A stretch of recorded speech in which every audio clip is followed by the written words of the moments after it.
Welcome to this very first tutorial on using ArcGIS Pro. Now the main aim for this one is really just to get a bit of a feel for what the graphic user interface looks like. So when you open ArcGIS Pro, you'll come to a screen like this, which is just asking you how you're going to start going about your work. Now I recommend when you start, you go for a blank template. So we just go for map here. This is one of the simplest ways you can start your project. Now automatically it's going to want to save your work in a particular location. This is really important for you to remember. So it defaults to a location that may or may not be where you would like to save your work. Now for me, I'm actually going to save it in a different location, and you can navigate to a location where you'd like to save your data just through going through the browse location here over to the right. Now over on the top, it's going to ask you what name you would like for your project. And so let's call this Activity 1. Now you could call it whatever you like, it's completely up to you. But the most important thing is that you actually note down the location where you're saving this and the name of it as well. Because you can actually get a little bit confused when you start making all different types of maps. It can get confusing as to where you've saved them. So it's important that if you just have a notepad and pen, you write down exactly where you're saving things. Now I'm going to leave that default to create a new folder for this project, and that way it's going to keep all of my work nice and tidy. So I'm going to click OK with that now. And it goes ahead and creates all the folders and folder structure that ArcGIS Pro needs for your particular project. So when this opens up, you'll see over on the left-hand side here, we've got what we call the table of contents. So at the moment, all it's got in it is a topographic map, which is what you see over here in this map view. So the main part where you see your data is called the map view. And you can see that by the little tab just up the top here where it says map.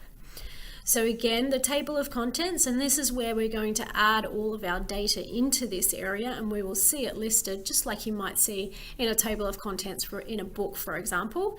And here is where we actually visualize all of our data. Now let's have a look just at some of the menu options that we have in ArcGIS Pro.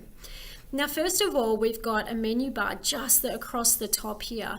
So the key thing with these little menu items, just the 5 of them up the top here, is that this is if you want to start a new project, and if you want to open one that already exists, so you've created it before. And critically, this particular button that's grayed out at the moment, this is where you save your project. Now this is grayed out because we actually haven't made any changes to the project since we opened it up. So again, this is a critically important place here that you want to be saving all of your work, and that's going to save the way your work looks as well. So the table of contents and what you're seeing in your map view. And I'll remind you as we go along to save your work, because if for whatever reason your computer crashes, you don't want to lose all of your hard work. Now the next menu bar that we have across the top here, we have Project, Map, Insert, Analysis, View, Edit, Imagery, and Share. Now these actual words and these tabs that we have here actually change a little bit with time depending on the data sets that you have put into your project. Now the one that I'd really like to look at to start with is this Map tab. So if we click on that tab, you'll see that the ribbon toolbar below it changes from where we were before. So originally we were in the Insert tab, and now we go over to Map. So you see how that ribbon toolbar changes there. Now really, just to get you familiar with the interface here, the best thing that you can do is start to explore the data set that has been placed in the map view for you. So if you click on this Explore button, and even if you just hover over it there, you'll see the different functions of your mouse.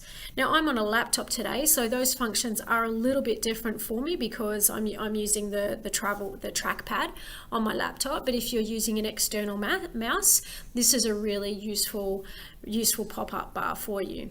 But while we click on that, you'll see that my cursor is now a hand or a little pointed fist there, and so you can pan around your data set that you have.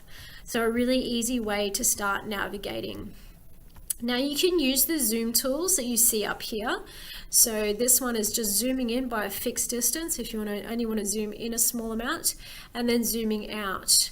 And then the arrow below it is going back to the previous extent. So these are all very useful zooming and again panning tools. Now sometimes you want to zoom into a particular area. Say I'd like to zoom into Brisbane, and it's going to take me a little bit of time if I just use this zoom in by the fixed amount button here. So on my mouse or my trackpad, I can use 2 fingers and scroll down, and you can see that that's zooming in.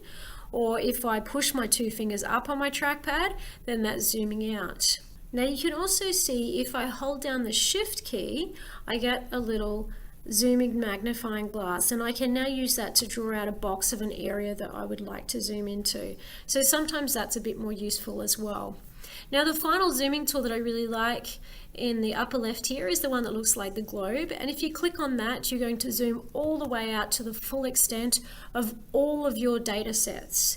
Now at this stage we only have the topographic map here in the background, so it's going to zoom to the full extent of that. And this is also where you can start to see some of those projection distortions. So Antarctica looks absolutely massive, for example, because it's really been stretched out along the pole. Now, if you don't like the look of the topographic map and you'd like to go for something different, you can go up to the base map here and change it. So if you just click on that one, and it's going to load a variety of different types of base maps that you can use to underlie your own data sets. So you can go for imagery by itself, or maybe imagery with labels if you're not quite sure exactly where your features of interest are, and this is going to provide you with a little bit more context as well. So let's go with that one, but it is completely up to you and what's going to work best for you as well. And so let's go back and let's zoom all the way back into Brisbane, for example. And you'll see that as you zoom in, it's going to switch between different types of data and different satellite images of different resolutions until we get all the way in to the full extent of what data is available for that region. And this can be a really, really nice backdrop for your project. Now the key thing here is that this data really is just a backdrop. So it's not there for you to specifically analyze. You can't perform any remote sensing analysis on this background data. It's there as a pretty picture. But a pretty picture it is, and that can be really useful for providing contextual information to the other data layers that you create or bring in on top of that. Now, other bits along this toolbar that you might find of interest as well at this stage, just as you start getting to learn to navigate the graphic user interface as a whole, you can use the measurement toolbar here. So we can click on this one to either measure distance or area, or between particular features as you like. So that's really easy to do if you want to measure the distance, say between, let's go between Alderley and Clayfield just for argument's sake. And as we see that pop up, we can see it both in terms of the segment of the line, but also if I was to continue clicking and go to multiple places, we would get the sum or the overall value there as well. And it's in meters, but of course you can change that as well, so we can change it to kilometers or miles or whatever it is that's going to work for you. Now you can also look at measuring areas as well, and so that's relatively simple again. So if we wanted to go along and measure, for example, the area of a segment of Brisbane River perhaps, we can go along and click out these various different regions and double click to finish that off, and here we come up with the square kilometers of that particular area that I've created that polygon for. And once again, you can change that to hectares, acres, or whatever it is that you would like in terms of an area measurement as well. So I highly recommend, once you jump into ArcGIS Pro, is just to pull up a base map that makes sense for you to use, and then start looking at some of the different tools that are available to you. Now, not all of them will work when you just have this base map available. So for example, if we start looking at some of these selection tools, we'll look at those in in a more advanced tutorial, because we need different types of data sets to use those as well. But certainly in this first instance, just get comfortable with zooming and panning around your data. And it's really useful to completely understand those navigation tools, as that's really going to form the basis of how you investigate your data in the upcoming tutorials as well.